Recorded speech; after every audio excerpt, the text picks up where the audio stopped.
vedare tinokuchingamidzai zvekare kune chimwe chirongwa pano paZim Facebook Secrets and Confessions. Tadzoka zvekare nemamwe mamessages. Rekedzai tibva tapinda mamessages edu atadzoka takakubatirai. Message iri kutanga yakamira sekudai so. Hanzi makati zvenyu mukoma, ndinokumbirawo kuti munge muchindiposterawo nyaya yangu makavika chitupa changu. So inini ndiri mudzimai uye zvikore ndine makore 30 years ekuberekwa. Todawo kuti mhuri yeZimbabwe inge ichindibatsira. Handizivi kuti ndichaita mwana here kana handimbofi ndakazoitawo mwana muupenyu hwangu. If so, I want your listeners to advise me kuti ndoita sei, ndomusunungura here murume uyu wandigere naye, because we have been together for a very long time. I think kuti tatogara tose for nearly 10 years. Saka I feel as if maybe ndiri kumutambisira nguva yake. Saka murume wangu uyu iye ane makore 33 years kuberekwa. So I want your listeners to help me kuti should I release him so that he can come, because dzimwe nguva ndinoti kana ndakamutarisa ndinonzwa moyo wangu uchirwadza. Tigerewo mulocation, saka iye anofarira kutamba nevana stereki. And I can just imagine kuti anenge achitonzwawo pain yekuziva kuti haana mwana. So zvaitika mukomana asvikwa ndiri ndizvekudai, ndakabatwa chibharo apo pandainge ndichiri kuma grade 7 nasekuru hanzvadzi yaamai vangu. Saka nyaya yacho ikabva yazonzi since zvainge zvakaitwa nasekuru hakuna umwe munhu aifanira kuti ange achizviziva. Sekuru vangu vaiva munhu ainge aine mari, saka ndokusaka maybe vamwe vose vehukama vakabva vazongosarudza kuti nyaya yacho inge ichizombonyararwa. But baba vangu mukomanashi pavakazonofa ndakavaudza nyaya iyi, vainge vava kurwara zvekuti nanhasi uno ndinogara ndichingotukwa naamai kuti iwewe ndiwe wakandiurayira murume wangu, because baba pandakaona kuti vainge vatoiswa kuemergency ndakabva ndati kana baba vangu kana kuri kunzi vakafa vasingazvizivi kuti ndakabatwa chibharo ndichiri grade 7 nasekuru. So ipapo sekuru vainge vachiri vapenyu, ndikati zvimwe kuda baba vanokwanisa kuzondimiririra kana kuri kunzi vakazorikavha. Then ndakabva ndachizoudza baba ndikati baba, munozviziva here kuti sekuru vakandibata chibharo. Ipapo amai vainge vatorimo, tainge tiri vatatu. Takati inini, amai nababa. Amai vakabva vatanga kupopota, vakabva vati kuwai wasarudza kuudza baba vako vari pacritical position kudai, because kana ivo baba vainge vava kutofema nechi-oxygen machine.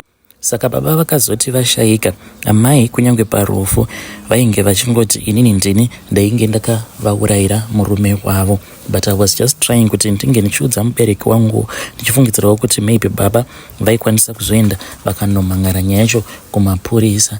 Anyway, fast forward, ndakati ndabatwa chibharo kudaro nabamuneni. Then ndakabva ndachizotanga kuita musikanzwa kuchikoro semunhu ainge ava kutoziva vanhurume. Ndainge ndava kutongozvirakidzira kuti zvevakomana zvevanhurume ndinozvida. Saka pane mamwe matichers ekuprimary akabva atotanga kutotora advantage vorara neni.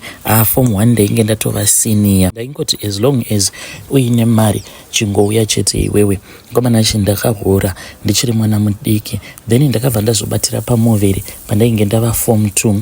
Ndakati ndabatira pamoveri kudaro pekutanga ndakabvisa nhumbu. Mukomana achi nhumbu dzandinoziva dzandirikwanisa kuverenga idzo dzandakabvisa dzinokwana kuita 12. Nhumbu idzi ndakadzibvisa kubva ipapo yainge iri second term apo pandainge ndiri muform 2 ndokubva ndazobvisa nhumbu iyaya. Kubva ipapo mukomanashi kusvika ndichizoya kuSouth Africa, nhumbu dzandakabvisa dzainge dzichikwana idzo kuita 12, because ndainge ndongomitisiwa nevarume vevanhu kana kuti nevakomana vamwe vaya vekuti inonyatsokuona kuti apa hapatomborina kana future, munhu uyu ari kuda kutongondishandisa zvake. Zvadaro ndakabva ndachizotanga kushandawo basa remumba. Then ndaingotiwo pacho pandinenge ndichishanda semunhu ainge akagara ari loose. Murume wepamba ipapo pandinenge ndichishanda aizotogumisidzira futi ava kurara neni. Dzimwe nguva mukadzi wacho aizozviziva ndorohwa iwe, ndodzingwa basa, ndodzimba. Dzimwe nguva ndisitomborina kana kupiwa kana anything. Then ndobva ndazotorerwa zvekare advantage neumwe murume uyu anenge atongosangana neni ndiri padesperate situation. Ndakabva ndazviona kuti zvainge zviri nani kuti ndinge ndichiuya kuSouth Africa. Panguva iyoyo ndainge ndava kugara muBulawayo neimwe friend yangu uyo akazotanga kuuya kuno kuSouth Africa ndobva azonditi shamwari uya kuno. Ndakabva ndazouya kuno, zvino ndakati ndauya kuno ndakabva ndazotanga kugara mune imwe location, then ndoma ndakabva ndazosangana neuyo wandiri kugara naye pari zvino, but tiringochaisana zvedu mapoto, hatisati takambodzokera kumusha. Makore ose awa atagara muno muSouth Africa mukoma, hatisati takambodzokera kumusha. Iniwo ndiri munhu wekuti ndine bitterness yekuti kumusha kwacho ndinozvibvunza kuti ndinodzokera kunoona ani, mwana handina. Amai vangu vakazviziva kuti ndainge ndichibatwa chibharo nehanzvadzi yavo, vakabva varamba kuti nyaya iyoyo inge ichitaurwa nezvayo, because hanzvadzi yavo yainge iine mari. Worst of all, gogo mudzimai wasekuru akabva atoti ndainge ndichinyepera sekuru kuti vainge vakandibata chibharo, ndikabva ndanzi ndainge ndiine dhimoni, kusvika nyaya yacho izotoendeswa kune vamwe pastor ndikanamatirwa mukoma. And pastor ivavo I think kuti maybe vane zvavainge vachinyengerera kuna sekuru, because vakati vachinondinamatira vakaita zvaizvokundimanikidza kuti ndige ndichidonha, apa vainge vakandidzvanya mumusoro mangu umu. Saka nekuda kwekuti ndainge ndava kunzwa pain nekamudzvanyiro kavainge vakandiita vachindinamatira vachindizvuza, saka pandakada kunoti ko imi hamusi kuona kuti muri kundikuvadza here, handiti kana ndiine dhimoni racho rinofanira kuti ringe richingobuda rega, not kuita dhimoni rekumanikidzwa kuti ngaribude. Saka zvakabva zvatonzi mamuona une dhimoni. Ndakanamatirwa mukoma, and that even traumatized me even more, kuti unonamatirwa uchinzi une dhimoni riri pauri rinofanira kubviswa, rakonzeresa kuti iwe unge uchizosvika pakusejusa sekuru vako kuti vange vachirara newe. Saka I got prayed, ndikabva ndazongonyepedzera sekunge zveshuwa dhimoni ndainge ndiinaro, ndikabva ndamanifesta zvenhema, but ndakazozviita manje muchechi, ndikabva ndamanifesta paya ndichiti zvose izvo zvandainge ndakaudza mama vangu zvainge zviri zvekunyepa, but vamwe vanhu vemuchechi vainge vasingazivi havo nyaya yacho. Saka ndakabva ndazova munhu wekuti ndakazovengwa too much nevanhu veukama. So ndichizonotanga kugara nemurume uyu wandigere naye, iyewo munhu wekuti zvekuenda kumusha zvitoriwo kure naye. So you can just imagine kuti murume akadaro kana akasangana nemukadzi anenge aine bitterness nekuti anotozviudza kuti kuZimbabwe kwacho ndinodzokera kunoona ani, because vanhu vose vakandivenga.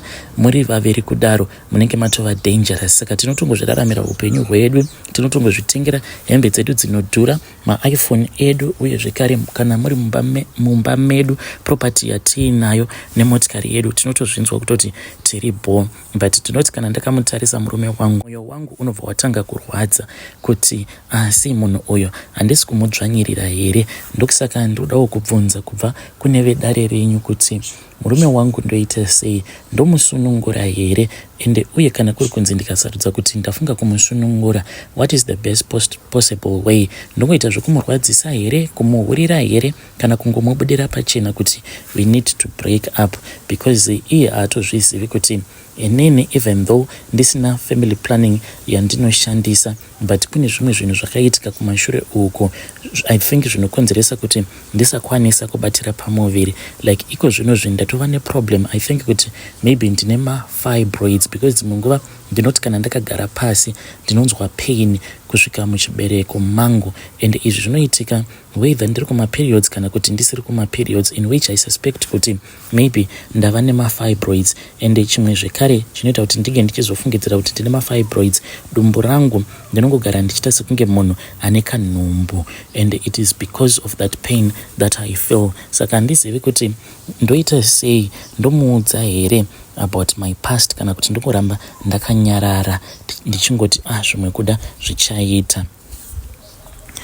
Vedare ndo message iyo yandakatumidzirwa ichibva kuna vanzvadzi vedu. Ngatizame kuti tinge tichitaura navo vanzvadzi vedu ava mucomment section. Hanzi handizivi kuti murume ndomuudza here kuti inini zvaunondiona kudai ndakaita maabortion 12. So I think kuti maabortions iwawo andakaita anenge ndiwo anokonzeresa kuti ndisakwanisa kuita mwana. Ngatimubatsirei mwanasikana uyu mucomment section. Rekedzai tibva taenda panyedu inotevera. Nyedu inotevera yakamira sekudai so. Hanzi makati zvenyu mukoma, ndinokumbirawo kuti munge muchindipostirawo nyaya yangu makavhika chitupa changu. Ndoda kubvunza kubva kune vedare renyu kana variko vakamboitawo zvekutengesa miviri yavo, please ngavandibatsirewo, because inini I think kuti ndatova neaddiction yeprostitution. Ende zvakatanga so simple. Ende mufunge zvenyu nditori munhu anotonamata each and every Sunday, ndinotoenda kuchurch, and above it all ndiri munhu akatoroorwa ndikatochata nemurume wangu. Takangoitawo zvedu a simple court wedding sevanhuwo vasina mari yakawanda. Murume wangu iye anoshandawo sagarden boy, iniwo ndinoshanda samaid. Saka ndine imwe friend yangu, but naiyewo tinonamata kusame church. Saka ndakabva ndazomukumbira mari. Amai vangu vainge varwara kumusha uko, then ndikabva ndati shamwari ndipowo mari. Akabva andibvunza kuti ndainge ndichida mari. Ndikabva ndamuudza kuti ndainge ndichida at least 2400 so that amai vangu vange vachizoendeswa kuchipatara. Akabva anditi iwe yese iyo unozondidzosera rini? Ndikati handizivi sha, unongoziva kuti zvimabasa zvedu izvi zvatiri kuita, zvimabasa izvi zvakadhakwa. Akabva andikweretesa, but mukomanashe amai vangu vakabva vazonzi, amai vangu pavakaendeswa kuHarare, then I was told kuti she was admitted at Parere Nyatwa. Sezvamunongoziva kuti mazuva ano kuzimu mishonga mumahospitals haimo, saka unotofanira kutoti unge uchizozvitengera. Apa kuHarare kwacho hatina hama, saka vanengina vangu vainge vakaenda naamai kuHarare vainge vachitogarawo pamba peumwe mukadzi uyo wavanonamata naye. Saka vakabva vatanga kuchema vachiti zvinodawo kuti dai tawanawo ka 50 US, then tobva tangovapa amai ava. Ivo ndivo vanozoziva kuti vangazotenga chii nechii. Mukomanashi ndakabva ndaona kuti 50 US kwainge kusina kwandaikwanisa kuzoiwana. Ndakabva ndachizotaura manje nemukadzi uya zvekare, ndikati shamwari wotondikweretesa zvekare imwe mari. Akabva azonditi ewe kana uchida mari handei kubasa. Panguva iyoyo tainge titori kubasa, then ndikabva ndamubvunza kuti kubasa kupi. Akabva anditi zuva raunenge uri free unofanira kuti unge uchizorovha, then kana ukarovha neniwo ndorovha, ndobva ndaenda newe kubasa. Mari iyo yauri kuda unoibata mani, within kana 2 hours mari iyoyo unenge waibata. So mangwana acho ndakabva ndamuti zvinoita here kuti tinge tichienda ikoko kwacho kumapeace job kwauri kuti ndinokwanisa kubata mari yakawanda kudaro within couple of hours, even half day. Akabva ati alright, it is fine. Tainge titori muroad tichienda kubasa, ndokubva tatoregedza kuenda kubasa. Akafondera murungu wake akamunyepera kuti pane zvaainge achida kutumira kumusha. Iniwo ndikabva ndanyepera murungu kuti ndainge ndisinganzwi zvakanaka, then ndokubva tazoenda mutown. Takati tapinda mutown, ndokutoona kutoti munhu ainge ava kutotenga tuhembe tumwe tuya, and aitenga tuhembe utwu mune imwe shop yemasomalian. Akabva azondibvunza kuti iwe uri kuda kapi kahembe? Ndikati iwe tuhembe utwu twemubedroom ndinotudii, because nditoriwo nemastresses angu. Ndingaswera ndichifunga nezvebonde amai vangu vari kuchipatara, because ainge achida kunditengera ka night dress kainge katori ka see through. Akabva azongotenga paya. Ndokubva tazoenda, tikabva tazonokwira makombi, ndokubva tazoenda kune rimwe location. Saka tisakati tasvika kulocation kuya, then ndokubva tazonosiya zvinhu zviya pane zvimwe zvimabooking. Tikabva tazoenda kuN1. Tiriko kuN1 kwekwe ndakatoona kutoti kwainge kutori nevamwe vasikana vainge variko, vainge vachitoita zvekutotengesa miviri yavo. Ndikamubvunza kuti ikoko tainge tichitsvakei. Akabva andiudza kuti ndo kwainge kuri kubasa ikoko. Achitotaura neni kudaro ainge achitochinja munhu kutosara akatoshama. Ndokubva atoenda akabva atonomirawo muN1 muya. Pasina kana nguva pakatomira imwe motikari, then nemurume uya vakabva vatotsauka, vakabva vatoenda muchisango vakanoita yavakaita. Akatodzoka mukoma akabata 150. Ndakabva ndacalculate ndikaona kuti panapa nebhizi iripo kana ndikashingirira kurara nevarume 10 ndinokwanisa kutobata chimari changu. Ndikatumidzira vanengina vangu kumusha 50 iyo yavari kuti at least kana vakakwanisa kuwana 50 US, then vanobva vazopa mukadzi uyo wavainge vachigara naye kuitira kuti anga achitengawo something zvokudya. Mukomanashi ndakabva ndazongotora ka night dress kaya ka see through, ndini uyowo ndikabva ndanomirawo kuN1 kuya. Ndokubva varume vatotanga kutouya ndichitokechwa, vamwe ndo vaifamba netsoka. Musi wacho iwoyo ndakasvika pakurara nevarume 20. kubva ipapo kumakuseni kuzonosvika tichizonochaisa kuma55 ndainge ndarara nevarume vanokwana ivo kuita 20. Ndakazoti tava murodi tava kufamba, ndakaverenga mari yandainge ndiinayo, ndaiva ne4200. mukomana achipa mari iyoyo ndakangobvisa 500 chete, the rest ndokubva ndatopfuura ndichitosenda mari iyaya kuspa, then ndokubva ndazotodzokera kumba. Murume wangu haana kana chaakamboziva, saka kubva ipapo kusvika pari zvino ndozvandinoita nefrendi yangu. Titori nemazuva ekutoti kana tazvifunga hatitombosviki kubasa, then tinobva tazoenda totoswera muswero wese wezuva tichitotengesa miviri yedu. Ende inini musi weSaturday handishande, but murume wangu iye anotofungidzira kutoti iko zvinozvi ndava kushanda nemaSaturdays because ndinotodzoka kumba ndakabata mari. Ndakamuudza kuti maIndian andinoshandira vakanditi vava kuda kuti neSunday ndinge ndichishanda kusvika kuma3 then vanobva vandipa cash, saka each and every Saturday ndinotodzoka ndakatobata chi250 changu, ende murume wangu anotofara because chimari ichocho ndinosvika ndobva ndamupa. Ndo chimari dzimwe nguva chatinozoshandisa wiki rose tichitengawo zvisevo nekuita sei, but hatozivi kutoti ndinenge nditori neimwe mari yakawandisa yekuti kana akazviziva murume wangu ameno kuti how is he going to react. Now nyaya iripo ndeyekuti ndava kutoona kutoti ndine addiction. Nyangwe mukufamba kwangu murume kana akangondinyenga ndinotongomubvunza kuti une mari, zvezvo zvokuti handisisina basa nerudo, ndatongova nebasa nemari. Ndinorangira kuti nerimwe zuva kune kwandainge ndaenda, saka ndakati ndobva kuya manje ndo pandakabva ndazoona kuti makombi ainge achinetsa, ndikabva ndazoita zvekuhaika. Then umwe muSomalian akabva azondimirira, ndikabva ndakwira mumotikari yemuSomalian uyauya akabva andinyenga, then akanditi ainge achindida. Ndikati haini zverudo handiti. Akanditi unoita zvei, zvekutengesa here? Ndikati handiti zvekutengesa, but ndoda kuti unge uchindipa mari ndobva ndatongokupa.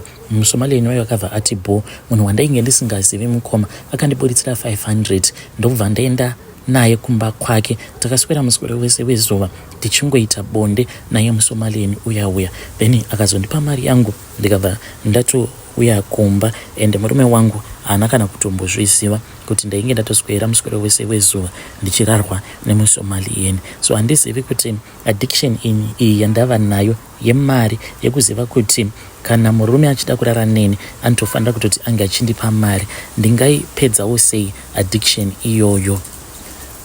Vedare ndo message iyo yandakatumidzirwa ichibva kuna vanzvadzi vedu. Ngatizame kuti tinge tichitaura navo mucomment section. Hanzi kunyange ndiri pabasa zviya, hanzi muIndia wandinoshandira kana akandipopotera ndinotomboita sekunge ndava kuda kuramwa, because ndinoziva kuti kamari kake kaanondipa ndinokwanisa kungokabata within 2 days ndinenge ndatokabata, but ndinozongoramba ndakashingirira because pabasa pandinoshanda at least ndo panondipawo cover yekuti kana ndichida kuuya ndichida kuenda kunotengesa muviri wangu hanzi zvinenge zviri easy, ndokuita sekunge munhu ari kuenda kubasa. Ngatitaurei navo mucomment section.